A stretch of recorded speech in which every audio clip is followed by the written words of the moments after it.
Coming live from Austin, Texas, USA is our guest tonight. Welcome to this very special edition of the KJ Masterclass Live, the show which ensures that you profit from your time spent here with experts, either through the industry insights, information, or simply learning from them. And today we have Dr. Andy Neillie, Principal Neillie Leadership Group.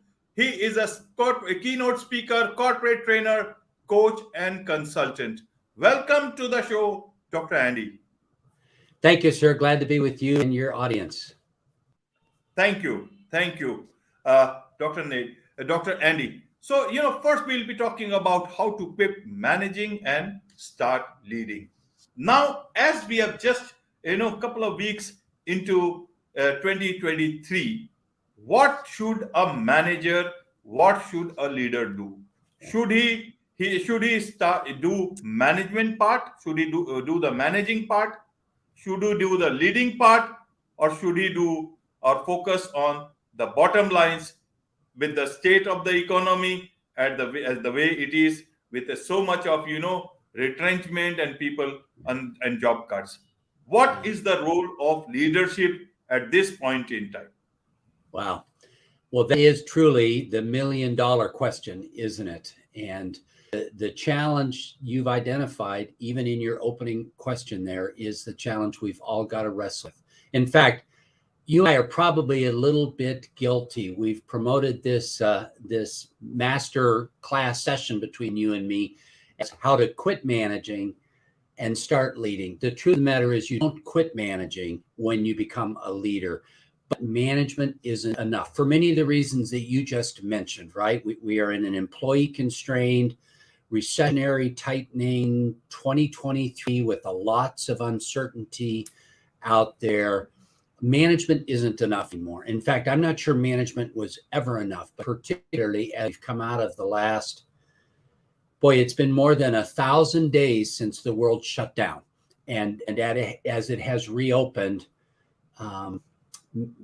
management, if we could think about management as the doing of execution and leadership as a being that has people come with you through that execution, that might begin to address the huge question you asked a couple of minutes. But it's not as simple. I tell my clients, leadership is simple, but it's not easy. It's not simple to execute on. It's a simple concept, but if we could figure it out, you and I probably would have jobs and audiences and businesses because everybody else would be doing it well. The challenge is, while managing, you've got to become a high-performing leader in order to assure the future, in order to lower employee turnover, in order to drive customer service scores. It's not enough to manage anymore. Whew. Right. That's right. A lot. Then, yeah. So then, who should people look up to in an organization? Is it just the heads, those designations we should look at?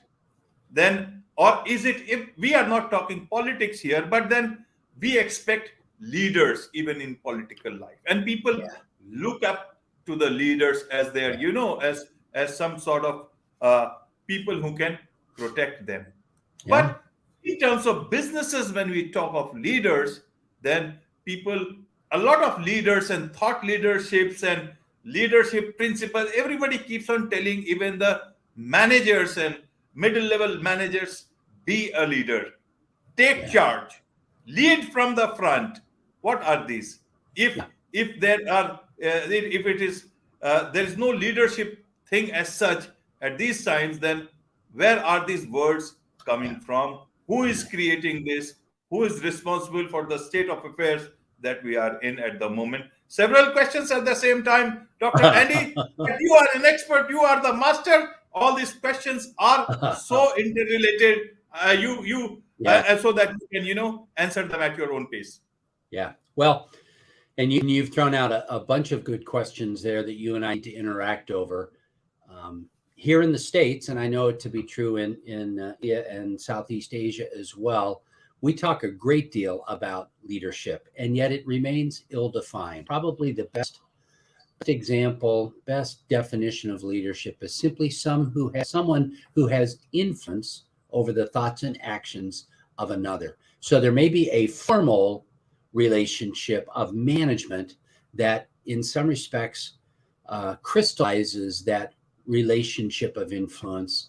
But the fact that you have people that are dialing into our live podcast today means that you are a person of influence. The fact that I've got more than 1,000 people that follow my blog when I distribute it monthly means that I'm a person of influence. Now, I honestly chuckle because sometimes while I send my written blogs out to 1,000 people, only 7 of them may read it. And so how much influence do I truly have? But I think that's a way that we could define leadership. It's people that have influence over others. So a team member may be a leader. Now, what I've been looking at for more than 25 years, my dissertation studies, the client work I do, the small businesses that I own, that I oversee, I've been looking at good managers and trying to figure out what separates those who are high-performing leaders from those who are simply getting their job done. And here's where it'd probably be worth for us to spend some time talking. This is where I come back to, I think leadership is simple, not easy, but it's simple. There are 4 areas of focus. I call them the 4 leadership necessities that I've observed that good leaders bring to the table. You already alluded to one of them, where it's the long-term picture. I call it the area of conviction, the first leadership necessity. Do you have your eyes up? Are you passionate about your cause? Are you forward-looking for your strategy? Your people live in today and tomorrow and maybe next week and maybe this quarter. Leadership is thinking longer term, thinking big picture. So one of the first things that a frontline manager or a mid-level manager needs to do, they assume that role, is recognize my responsibility now is to get my eyes up and see where the market is, see where the corporation is going, see where our small business needs to drive. This first area is the area of conviction. Now, simply enough, I've kept these 4 leadership necessities all to begin with the letter C. The second one is competence, that whole area of execution. The Wiley Research Group here in the States, a comprehensive study of leadership effectiveness a number of years ago, and they published a book called Work of Leaders. And one of the areas they identified that separates a leader from simply a manager, somebody that can not just execute themselves, but get their team to execute. And so leadership competence, and for you and me, this has to do with things like managing risk, making decisions when you don't have all the information, seeing the strategic impact, competencies that may not be required for a project manager who's simply moving from A to B, C to D to E, but that's part of what requires leadership. So the first 2 leadership necessities, conviction and competence. Now, I can dive into the other 2, but do we need to stop and unpack those any further before I do that? You can.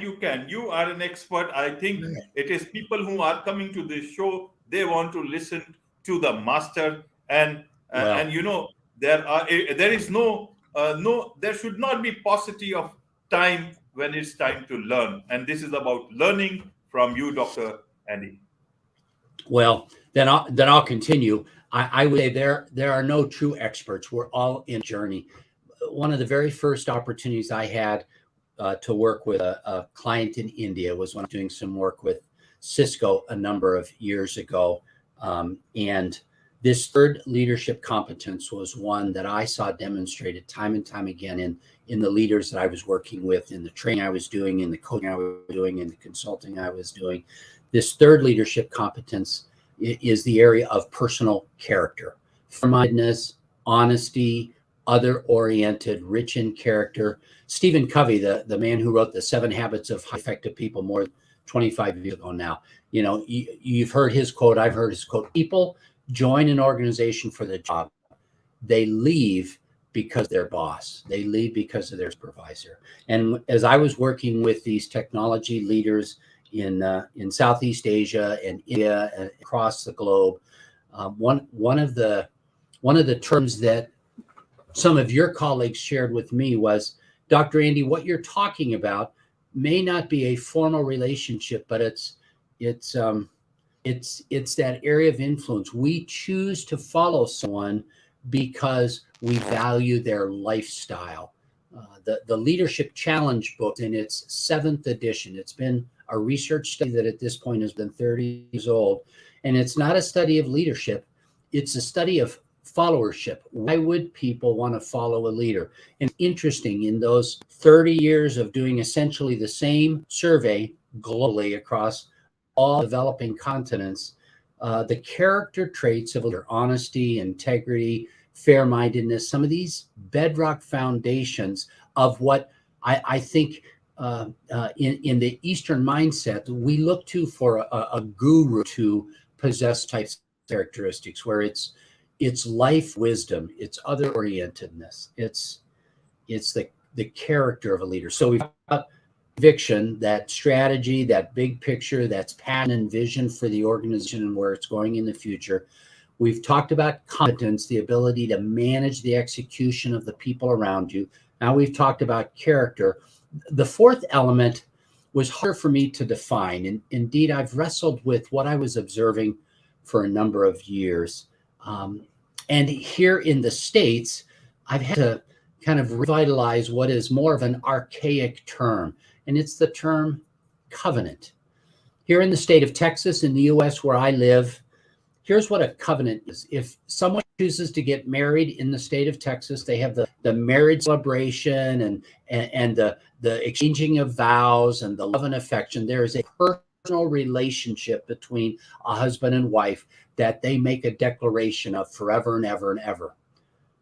There's also a legal document that gets submitted to Secretary of State that is signed by an officiant that documents the formal nature of this personal relationship. And when I was looking at folks like you and me who are trying to lead our teams well, part of what I recognized was it's about loving your employees, if I could use that term in the verb sense, where doing what is in their best interest. But it is also recognizing that there's a formal execution process that's got to be accomplished. In fact, here in the States, we see a lot of LinkedIn posting, and we have a lot of discussions about, hey, I treat my employees as family, we're all family. And I say that's wrong, because companies shouldn't be families. Your weird uncle that shows up at the holidays and sits in the corner drunk and abuses everybody with his verbal lashing, that might be acceptable in a dysfunctional family. That's not acceptable in a place of work. If you've got that weird uncle in a corner, you as a leader are responsible to address the formal position that person is in. So when I hear people say, yeah, my company is a family, I say, I hope not. I hope it's a team. I hope it's a healthy, well-functioning team that's competing, might be competing against its competition. It might be competing against a tough market. Hopefully it's at least competing against itself and last month's numbers or last quarter's numbers or last month's mission objective. But a healthy organization balances love with stewardship, with have a responsibility. And I do some work in the nonprofit world, in the NGO world. Even those organizations have stewardship of mission. They need to get those supplies to the field. They need to take care of whatever their mission is. So it is not just love your employees. No, it's balance the tension of treating your employees well, but recognizing a leader needs to see the bigger picture. A leader needs to have hard conversations. A leader needs to hold people accountable. A leader needs to dismiss people at times if they're not in the best interest of the formal objective. Now, I see you nodding your head. So I think while this term, at least here in the States, may be a newer term, covenant, that's actually an old term that we're reintroducing. But those are the 4 leadership necessities: conviction, competence, character, and covenant. And that's why leadership is relatively simple. I've been looking at folks like you for decades at this point, and it's hard to execute. It's a simple orientation. If the managers who are dialing into your live podcast today can simply clarify, I need to be working on these things to become a high-performing leader, they'll start to address the issue, am I a leader? and not just a manager. Right, absolutely, Dr. Andy. See, in my understanding of leadership, whatever I've seen in the past, and what they used to say was that, leadership should have personal character and all that. It used to be very clear to anybody that here is a leader. A leader, when he or she walked into a room, one could know. Even in military, they used to say, "How do you know where you are hiring an officer?" Said, we don't know. We can make out if the person can be an officer from a cadet, and even at the hiring process. But let's look at the present times. You talk about personal character in a leader.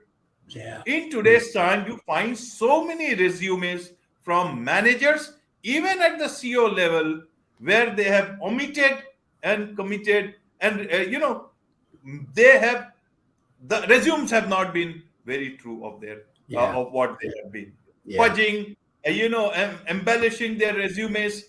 How can you expect true leadership from people who have just landed to those positions with those mindset? That is one point. Second thing is, a lot of leadership is today beset with imposter syndrome.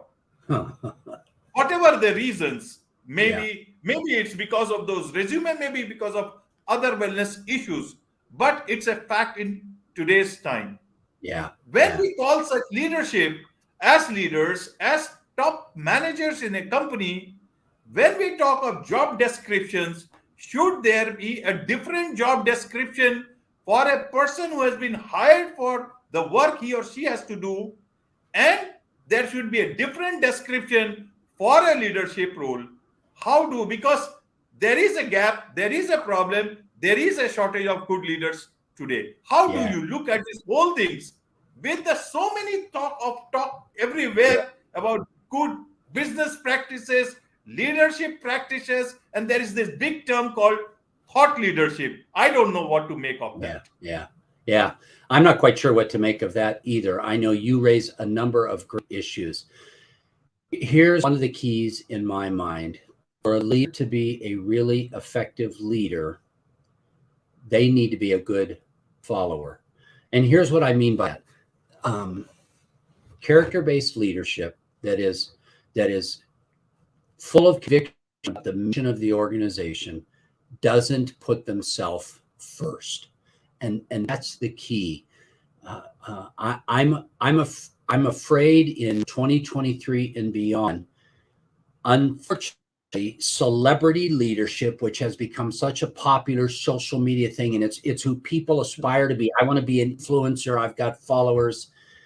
That is based more on me being my authentic self than me submitting to an authority to accomplish what's in front of me. I think we've got that wrong. The best leaders, and you mentioned the military a few minutes ago.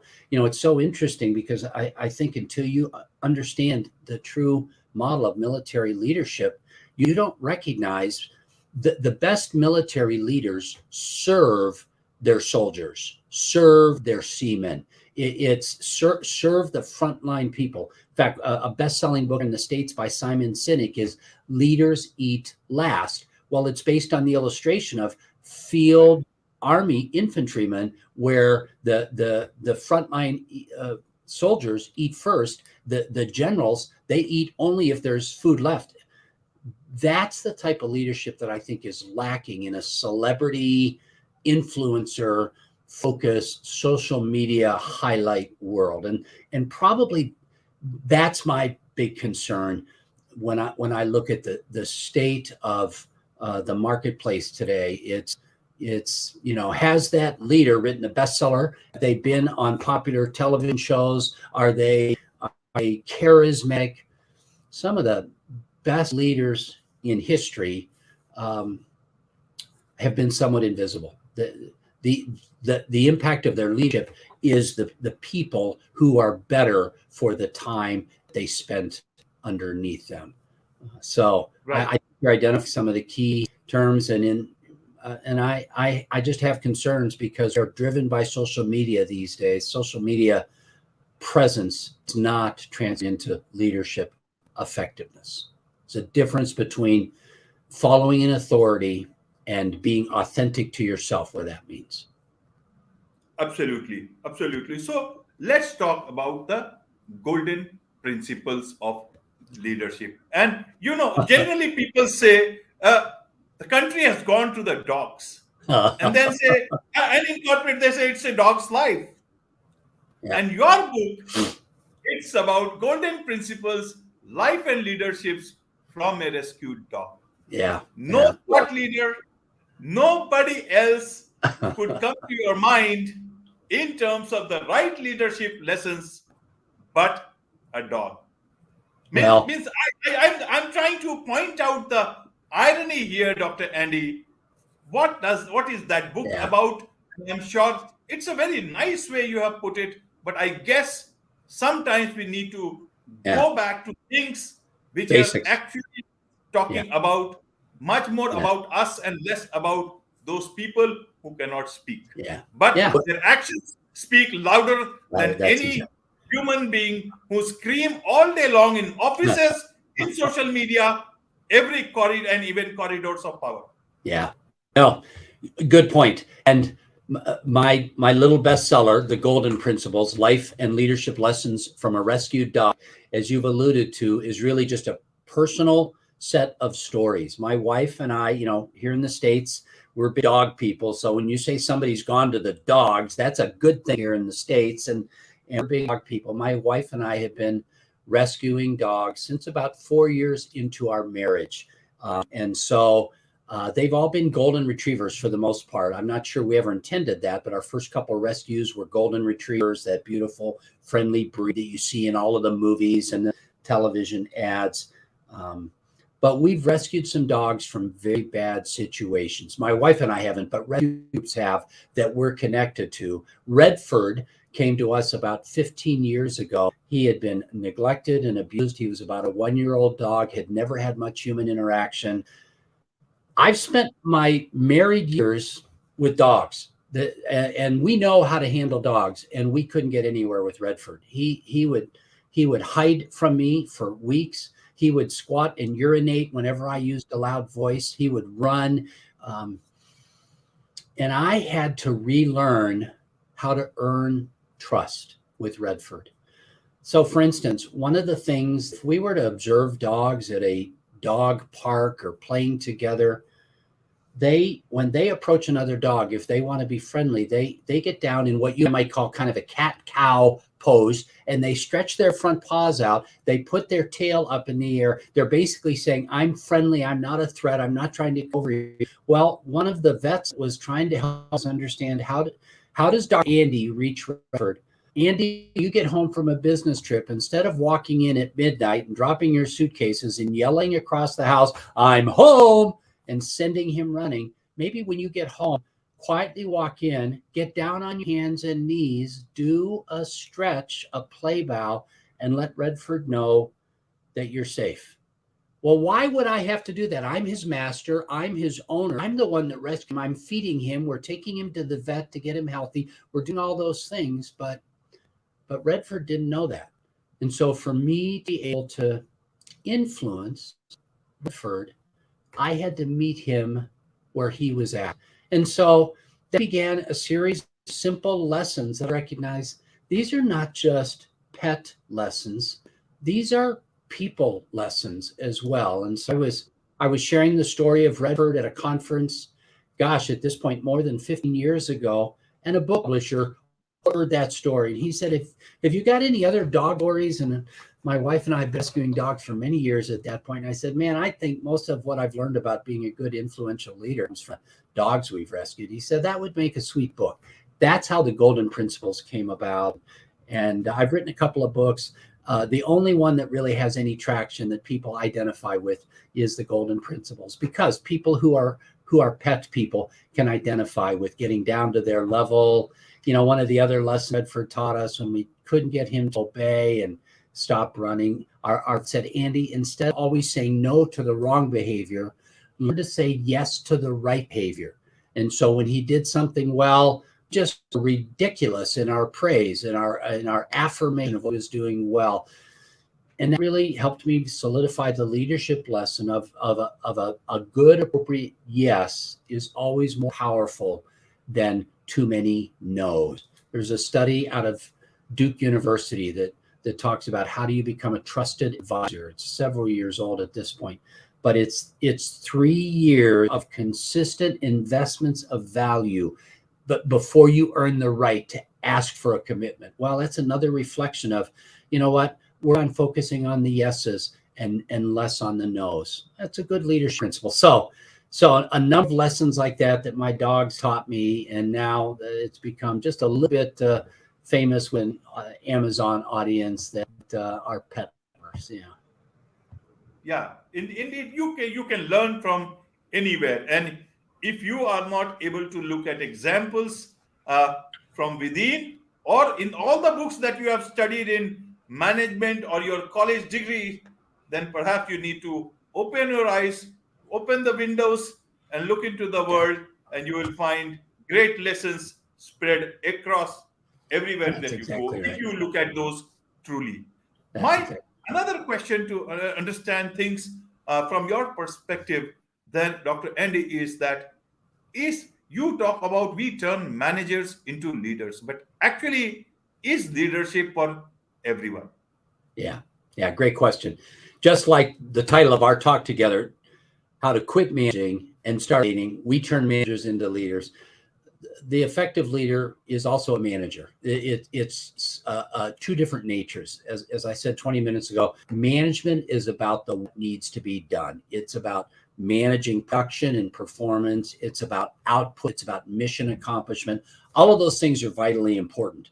Leadership comes alongside that and is bigger picture, is the inspiration, is the conviction, is the hard conversations that motivate people to perform better. So they're really not in opposition. We don't want anybody to ever stop managing, but the best managers also work hard at leadership, at doing the things we talked about, those 4 leadership necessities: conviction, competence, character, and covenant. Right, Dr. Andy. There is so much to learn about leadership from you, from what you have spoken, what you speak, what you teach. You are a corporate trainer, coach, and consultant. From the books that you have written, you have also done a doctorate dissertation on the personal side of leading.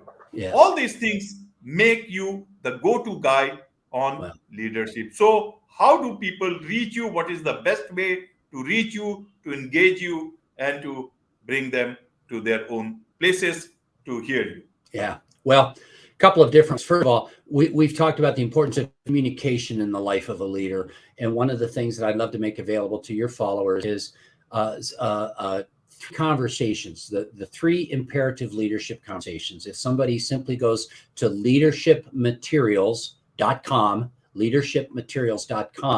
there's a download there of how to hold hard conversations, how to hold coaching conversations, and how to hold those affirmation conversations we talk. So it's a simple 8-page ebook, but I'd welcome your follower to go to leadershipmaterials.com. And then the other thing is I'm very simple to get hold of, Andy at Neillie Leadership.com. And you've had my name scrolling across the bottom of our time together. So simply Andy at Neillie Leadership, and they can reach out to me, and I'd be glad to add them to my monthly blog. And you said a minute ago, I'm the expert. Nobody is the expert. And furthermore, here in the States, to the best of my assessment, there's 17,000 people like me who influence corporations and trade associations who are passionate about this. So I just have a little voice, but I'm pretty convicted that for some people, my voice is the voice that will help them grow. So thank you for the privilege of our time together. I hope this has been helpful to some of your followers and your audience members.